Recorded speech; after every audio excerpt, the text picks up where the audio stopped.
तो नमस्कार, आदाब, सत श्री अकाल, राम राम, खम्मा गणी दोस्तों। मैं रजनी स्वागत करती हूँ आपका हमारे चैनल द सक्सेस में। तो दोस्तों आज है संडे और जिस तरह से मैं हमेशा बोलती हूँ संडे को आपके सामने करंट अफेयर्स का वीडियो नहीं आएगा और संडे को हम किसी भी तरह की स्टडी नहीं करेंगे। संडे को टाइम है आपके रिवीजन का, जो 6 दिन आपने पढ़ा है उसका रिवीजन कीजिए। बस एक एक्स्ट्रा वीडियो जो मैं स्पेशल कुछ आपके लिए बना लूँगी वो ले आऊँगी। तो वो जैसा कि मैंने आपसे वादा किया है कि एक कुछ अलग वीडियो आपके लिए आ जाएगा। तो वो दोस्तों मैंने तैयार किया था सुंदरलाल बहुगुणा पे, क्योंकि उनका अभी निधन हुआ है। तो चिपको आंदोलन उससे संबंधित है। तो जब मैंने परसों आपको सुंदरलाल बहुगुणा पढ़ाया था तो मैंने बोला भी था कि चिपको आंदोलन पे हम लोग डिस्कस कर लेंगे, बिकॉज इस बार फिर आशंका हो जाती है एग्जाम में पूछे जाने की और आरएएस के इंटरव्यू में पूछे जाने की, है ना। क्योंकि एक महान पर्यावरणविद और एक पर्सन जो हैं जिनका अभी निधन हुआ है, तो उनके बारे में क्वेश्चन बनने की संभावना बहुत ज़्यादा हाई हो जाती है। तो आज हम डिस्कस करेंगे चिपको आंदोलन पे। तो 100 शब्दों में इसका अध्ययन करने की कोशिश करेंगे। तो शुरू करते हैं दोस्तों। ये बात है 1962 की, जब भारत और चीन में युद्ध हो रहा था, है ना। उस समय की बात है। तो वहीं से हमने शुरू किया है कि 1962 में भारत और चीन के युद्ध के समय भारत में कश्मीर से अरुणाचल तक के बॉर्डर इलाकों में सड़कें बनाने के कारण, दोस्तों देखो ये हमारा इंडिया का ऊपर वाला हिस्सा मैंने बनाया, ठीक है। तो हमारा चाइना से यहाँ से लेकर इधर अरुणाचल तक का यहाँ का हिस्सा टच करता है, बाकी बीच में नेपाल और भूटान आ जाते हैं, ठीक है। बाकी सारा इलाका हमारा इधर वाला तिब्बत को मतलब चाइना को स्पर्श करता है, ठीक है। तो 1962 में जब युद्ध हुआ तो बिकॉज ऑफ कि हमारे यहाँ पे दोस्तों रोड नहीं थी। रोड की वजह से हम चीन का मुकाबला नहीं कर पाएंगे, क्योंकि रोड नहीं होगी तो हम कैसे वहाँ पे सैनिकों को पहुँचाएंगे, कैसे वहाँ पे अपने शस्त्र वगैरह पहुँचाएंगे। तो इसलिए हमें पड़ी रोड की ज़रूरत, है ना। तो कश्मीर से लेके उत्तराखंड तक यहाँ तक रोड निर्माण का कार्य शुरू किया गया था, है ना। अब जब रोड बननी है तो दोस्तों कश्मीर में भी घने जंगल और उत्तराखंड और अपन नॉर्थ ईस्ट में देखते हैं यहाँ पे तो बहुत सारे जंगल है ना, घने जंगल। आज भी वहाँ पे इंडिया में सबसे ज़्यादा जंगल नॉर्थ ईस्ट में ही मिलते हैं, ठीक है। तो घने जंगल थे दोस्तों, तो इनकी कटाई शुरू हो गई। अब दोस्तों आपको पता है सरकार आदेश कुछ निकालती है और कटाई कहाँ होती, ठेकेदार लोग अनाप शनाप कटाई यहाँ पे करने लगे और इसका विरोध हुआ व्यापक पैमाने पर। क्योंकि दोस्तों जो लोग मतलब जंगलों में जो जनजातियाँ रहती हैं उनको अपनी प्रकृति से बड़ा प्यार होता है ना। और जंगल ही उस टाइम पे उनकी रोजी रोटी हुआ करती थी, उनके पास अदर सोर्स ही नहीं था। तो वो जंगल जब काटने लगे और हमारे तो जो धार्मिक ग्रंथ हैं, हमारे जो पहले की जो हमारी संस्कृति है पेड़ों की पूजा करने की, प्रकृति की पूजा करने की, सूर्य को अर्घ्य देने की, वो क्यों है? क्योंकि हमें सिखाया गया है कि आप प्रकृति का जितना सम्मान करोगे उतने ही हम सुरक्षित रहेंगे, है ना। तो दोस्तों इसी की वजह से हमने क्या सीखा, हमने प्रकृति को बचाना सीखा। हम तो भूल गए जैसे जैसे विकास की धारा आगे बढ़ी, हमारी जो प्राचीन जनजातियाँ हैं वो आज भी प्रकृति को सहेज कर रखती हैं, है ना। तो इन लोगों को प्रकृति से ज़्यादा प्यार था, तो जैसे पेड़ कटने लगे उनको दुख होने लगा और उन्होंने विरोध किया व्यापक का इसका पेड़ कटाई का। और वहीं से शुरू होता है फिर चिपको आंदोलन की कहानी, है ना। तो 1962 में आदेश निकला कि भाई कश्मीर से लेकर अरुणाचल तक बॉर्डर इलाकों में रोड बनाई जाए, है ना। और इसमें ही आया फिर उत्तराखंड का जो चमोली वाला इलाका है ना, क्योंकि उत्तराखंड पड़ता है कश्मीर के नीचे, मतलब हिमाचल प्रदेश और कश्मीर के आसपास। तो यहाँ पे कश्मीर, यहाँ पे हिमाचल, यहाँ पे उत्तराखंड। तो दोस्तों ये उत्तराखंड है ना। तो उत्तराखंड में दोस्तों यहाँ पे जब ये जो पेड़ काटने की बारी आई तो इन लोगों ने विरोध किया। और उत्तराखंड में ही चमोली एक जिला हुआ करता है, वहाँ पे सड़क निर्माण जब होने लगा तो बड़े पैमाने पर पेड़ों को काटने की प्रक्रिया शुरू कर दी गई, ठीक है। 1962 में चाइना के युद्ध के बाद से ये प्रक्रिया शुरू हुई और 1972 तक आते आते कटाई बहुत तेज हो गई। और इस समय सुंदरलाल बहुगुणा और एक और थे चंडी प्रसाद, है ना, जैसे लोगों ने इनका विरोध किया। 72 तक आते आते दोस्तों ये कटाई बहुत ज़्यादा तेज हो गई और तब कुछ पर्यावरणविद निकल के आए, जैसे कि सुंदरलाल बहुगुणा की सारी कहानी तो हमने कल पढ़ी ही है। तो पहले से भी पॉलिटिक्स में एक्टिव थे और अपने ज़िले को बचाने के लिए, अपने राज्य को बचाने के लिए वो आगे आ गए। कुछ और पर्यावरणविद उनके साथ मिल गए और वहाँ से इन्होंने पर्यावरण को बचाने का, पेड़ों को काटने का अभियान शुरू कर दिया, ठीक है। अब दोस्तों इन्होंने धीरे धीरे वहाँ की लोकल महिलाओं को अपने साथ ले लिया। तो महिलाओं ने भी कटाई के खिलाफ जगह जगह है, मतलब अगर कोई पर्यावरणविद आंदोलन करता है तो उसके पीछे लोकल लोग तो होते ही है ना। तो महिलाओं ने इन आंदोलनों में बढ़ चढ़ कर हिस्सा लिया, ठीक है। और महिलाओं ने जगह जगह क्या बनाए, मंगल दल बनाए, मंगल दल, है ना। तो मंगल दल बना लिए उन्होंने और फिर वहाँ से शुरू किया उन्होंने कि जैसे कि सुंदरलाल बहुगुणा विरोध करे और महिलाओं ने भी विरोध स्वरूप मंगल दल गांव गांव में बना लिए। तो यहीं पे दोस्तों एक गांव हुआ करता है रैणी गांव। रैणी गांव में भी महिला मंगल दल बनाया गया। कौन सा दल बनाया गया? महिला मंगल दल, है ना, ये बनाया गया। और इस दल का नेतृत्व किसने किया? गौरा देवी ने। तो ये रैणी गांव, चमोली, रैणी गांव, महिला मंगल दल और गौरा देवी। अगर चिपको आंदोलन आता है तो सुंदरलाल बहुगुणा के साथ में ये सब नाम भी आपको याद रखना ज़रूरी है, ठीक है। तो इनको गौरा देवी को इस रैणी गांव के मंगल दल का अध्यक्ष बना दिया गया।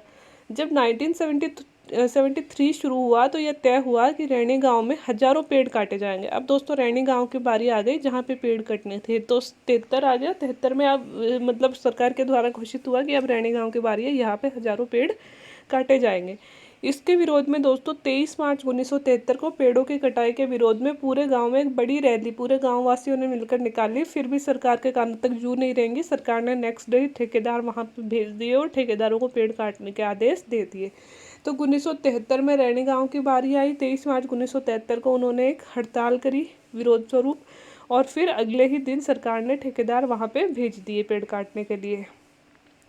तब दोस्तों जो गौरा देवी थी वो रैणी गांव के मंगल दल की नेता थी, मतलब अध्यक्षा थी। उन्होंने गौरी दल के नेतृत्व में, गौरी देवी के नेतृत्व में रैणी गांव की महिलाएं पेड़ों से चिपक गई और उनका कहना था कि पहले हमें काटो और फिर पेड़ों को काटना। तो आप सबने ये स्टोरी सुनी होगी, इसमें कोई नई बात नहीं है। जैसे कि ये पेड़ है और हर एक पेड़ को जैसे ही ठेकेदार काटने आ रहा है, हर एक पेड़ के हर एक महिला चिपक गई कि पहले हमें काटो, अगर काटना है तो फिर आप पेड़ के हाथ लगाना। तो दोस्तों ऑब्वियस सी बात है कि एक पेड़ के लिए एक इंसान की जान नहीं ली जा सकती। और लेकिन मूर्ख मनुष्य को कौन समझाए कि एक मनुष्य की जान और एक पेड़ की जान वैसे बराबर होती है। लेकिन बस पेड़ मूक होते हैं और हम बोल सकते हैं, वो अपना दर्द बयां नहीं कर सकते और हम अपना दर्द बयां कर सकते हैं। बाकी पेड़ भी हमारी तरह ही सांस लेते हैं, पेड़ की भी एक पूरी जीवन कहानी होती है, पेड़ भी प्रजनन क्रिया करते हैं, सब कुछ पेड़ भी वैसे ही करते हैं जैसे हम लोग करते हैं। लेकिन बस उनको बोलना नहीं आता, अपने जो एक्सप्रेशन है उनको जाहिर नहीं करना आता और हम सब उन्हें जाहिर कर देते हैं और हम पेड़ों को काट देते हैं क्योंकि मानव ने इतनी शक्ति प्राप्त कर ली है ना। लेकिन हमें यह नहीं भूलना चाहिए शक्ति प्रकृति के पास भी, और वह प्रकृति अपनी कहते हैं ना कि प्रकृति अपनी मतलब जो लाठी की मार इस तरह से करती है कि हमें पता भी नहीं चल पाता कि पिटाई हो किधर से रही है। तो जैसे हमारी अब कोरोना की वजह से हो रही है, वो सभी इन छेड़छाड़ वाली घटनाओं का ही परिणाम है। तो दोस्तों मुद्दे की बात यह है कि रैणी गांव की महिलाएं जो है गौरा देवी के नेतृत्व में पेड़ों के चिपक गई और उन्होंने बोला कि पेड़ काटना है तो पहले हमारी जान ले लो और फिर पेड़ों की जान लेना।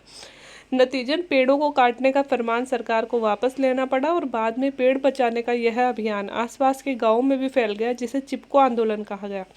दोस्तों पेड़ काटने का जो फरमान है वह आसपास के गांवों में भी फैलाया गया, मतलब वहाँ पे पेड़ काटने का फरमान वापस लेना पड़ा, ठेकेदारों को वापस जाना पड़ा।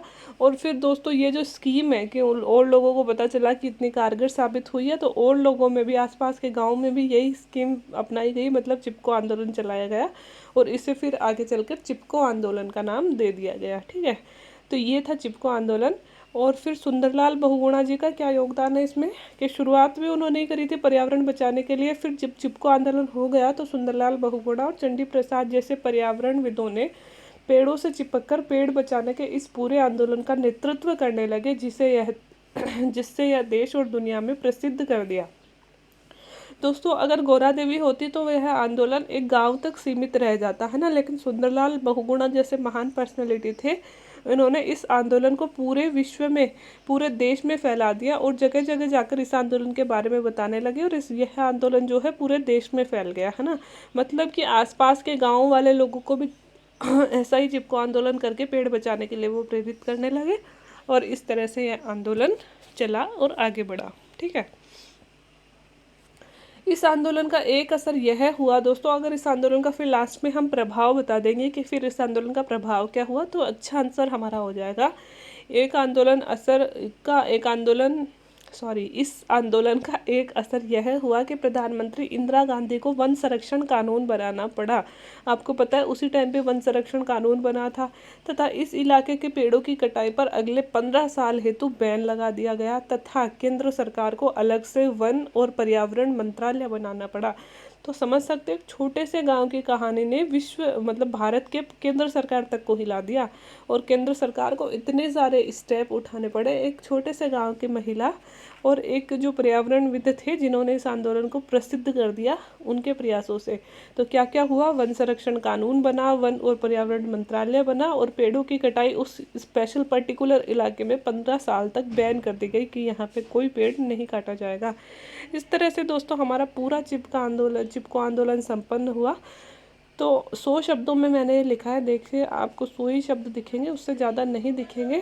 तो 100 शब्दों में हम शुरुआत करेंगे इसके चीन के युद्ध से कि 62 में युद्ध हुआ, तब हमें सड़क बनानी थी बॉर्डर इलाके में, तब पेड़ कटने शुरू हुए। इसी में नंबर आया उत्तराखंड के चमोली डिस्ट्रिक्ट का, वहाँ भी पेड़ काटने शुरू हुए, वहाँ से जन्म हुआ फिर सुंदरलाल बहुगुणा का। उन्होंने इसका विरोध किया। 72 तक आते आते जब बहुत ज़्यादा पेड़ कटने लगे तो फिर जगह जगह इसका विरोध होने लगा। सुंदरलाल बहुगुणा के नेतृत्व में महिलाओं के मंगल दल बनाए गए। फिर गौरा देवी आई और उनको मंगल दल का जो रैणी गांव का अध्यक्ष बनाया गया। वहाँ ठेकेदार पेड़ काटने गए तो फिर वो पेड़ों से चिपक गई और पेड़ों से चिपक के बोला हमें काटो, फिर पेड़ काटना। और फिर जैसे कि वहाँ पे पेड़ काटने का फरमान वापस ले लिया गया। फिर ये आसपास के गांव में फैला, इसको चिपको आंदोलन नाम दे दिया गया।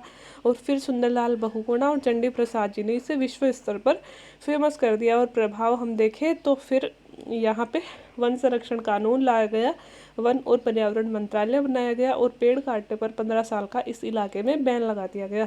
तो स्टोरी के रूप में भी हम इसे याद कर सकते हैं, कहानी जैसी है दोस्तों, कुछ हार्ड इसमें है नहीं, बस 2-3 डेट्स आपको याद रखनी है। वो डेट्स आप ऐड कर दोगे, थोड़े से प्रभाव याद ऐड कर दोगे, 2-3 नेताओं के नाम याद ऐड कर दोगे तो बड़ा ही शानदार आंसर हमारा हो जाएगा। और हाँ दोस्तों, एक लास्ट में जाती जाती छोटी सी बात कि इस चैनल का लोगो मैं चेंज कर रही हूँ और थंबनेल में चेंज कर रही हूँ क्योंकि आप में से ही एक मतलब बहुत प्यारे से सब्सक्राइबर है हमारे जिन्होंने मुझे स्पेशली ईमेल किया है और ये सब मुझे बनाकर भेजा है अपने आप से। उन्होंने कहा है कि मैडम आप अकेले सारा काम करते हो, मैंने आपके वीडियो सुने हैं, देखे हैं, तो मुझे लगा कि आपकी थोड़ी सी हेल्प कर देनी चाहिए। तो उन्होंने मुझे स्पेशली ये सारी चीज़ें बना के भेजी और मुझे बहुत अच्छे भी लगे। मैंने जो बनाए थे वो मुझे इतने क्रिएटिव नहीं लगे, इनके बनाए हुए मुझे ज़्यादा अच्छे लगे। तो मैं वही सारे मतलब लोगो भी चेंज कर रही हूँ और थंबनेल भी चेंज कर रही हूँ, ये इन्होंने ही मुझे बना के भेजे हैं। तो नाम तो मैं पब्लिकली नहीं बताना चाहूँगी पर आप सब में से ही एक है। वैसे वो मैंने उनका पहले कभी कमेंट नहीं पढ़ा तो वैसे वो साइलेंट रहते हैं लेकिन मदद के लिए आगे आए हैं। तो ऐसे ही सपोर्ट और प्यार आप सब लोगों का बना रहा ना दोस्तों, तो मतलब अंदर से खुशी होती है कि मैं जहाँ मेहनत कर रही हूँ तो आप लोगों की जैसे इस तरह की अप्रिसिएशन देखती हूँ तो अच्छा लगता है कि भाई ठीक है आप लोग पसंद कर रहे हो। ऐसे नहीं तो कौन किसी की हेल्प करता है, लेकिन आप लोग अच्छे अच्छे से मतलब और भी बहुत सारे लोगों के, आप में से भी बहुत सारे लोगों के जैसे कि मैसेज भी आते हैं, कई के मेल भी आते हैं कि मैडम हम आपको सपोर्ट कर दें, हम न्यूज़ बना के भेज दें। तो जिस दिन भी आप लोगों के सपोर्ट की ज़रूरत पड़ेगी मैं उस दिन ज़रूर लूँगी। और जिन्होंने मेरे को ये बना के भेजे हैं वो भी RAS का इंटरव्यू दे रहे हैं प्लस वो IAS की एग्ज़ाम भी दे रहे हैं। तो उन दोनों के लिए उनको बेस्ट ऑफ लक। और ज़िंदगी में आप सब लोग, आप भी जिन्होंने बना के भेजा, और आप सब लोग बहुत आगे बढ़ें और चैनल के साथ अपना प्यार और सपोर्ट यूँ ही बनाए रखें। और वीडियो अगर अच्छे लग रहे हैं और ऐसे वीडियोज़ आप और चाहते हैं तो मतलब चैनल के साथ बने रहिए। और प्लीज़ दोस्तों लाइक शेयर और सब्सक्राइब के साथ में शेयर वाला जो काम है आप बिल्कुल नहीं करते हो। मतलब जो मेरे पर्टिकुलर सब्सक्राइबर है वो ही देख रहे हैं, बहुत कम सब्सक्राइबर बढ़ रहे हैं। वैसे मुझे पता है कोरोना काल चल रहा है तो सब कुछ ही धीमा चल रहा है, लेकिन फिर भी थोड़ी सी मतलब ऐसे कि मैं भी चाहती हूँ कि जितने दिन मैं फ्री हूँ मेरी जॉब वगैरह मतलब जितने दिन मुझे स्कूल में नहीं बुलाया जाता है उतने दिन में मैं ज़्यादा से ज़्यादा चैनल के लिए कर सकूँ। आगे पता नहीं कितना टाइम निकाल पाऊँगी कितना नहीं, तो उतने दिन में अगर आप भी अपना थोड़ा सा एफर्ट लगा के दोस्तों के साथ शेयर वगैरह करते रहें तो अच्छा रहेगा। बाकी आप लोगों की मर्ज़ी है। तो वीडियो देखने के लिए थैंक यू सो मच।